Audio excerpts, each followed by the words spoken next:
আসসালামু আলাইকুম এভরিওয়ান। আমি লিশা আপনাদের সবাইকে নতুন আরেকটা ভিডিওতে স্বাগত জানাচ্ছি। আজকে হঠাৎ করে আমার মায়ের ছোটোবেলায় শোনানো মোল্লা নাসিরুদ্দিনের একটা গল্প মনে পড়ে গেল। গল্পটা ছিল একটা গাধাকে নিয়ে। মোল্লা নাসিরুদ্দিন একদিন বাড়ির ছাদে তার গাধাটাকে তোলার পরে তিনি যখন নেমে আসবে গাধাটাকে সে কিছুতেই নামাতে পারে না, আর গাধাটা এক নাগারে ছাদে লাথি দিতে থাকে।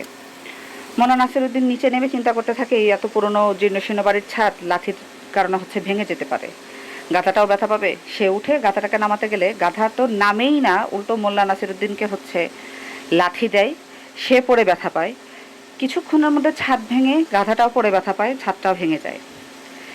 এই গল্পটা মনে পড়ার কারণ হলো, আমরা আমাদের ব্যক্তিগত জীবনে এমন অনেক গাধা বলবো না, এমন অনেক মানুষকে আমরা সম্মান করে ফেলি বা প্রায়োরিটি দিয়ে ফেলি যারা আসলে ওইটা যোগ্য না। হ্যাঁ, এটা করা যাবে না।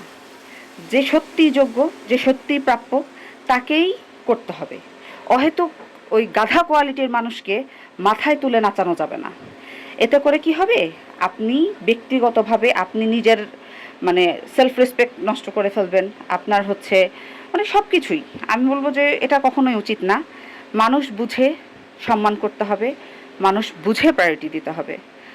আর আমার কথায় যদি কারো অসম্মতি থাকে বা কেউ যদি একমত পোষণ না করেন, তাহলে আপনারা কিন্তু কমেন্ট করতে পারেন।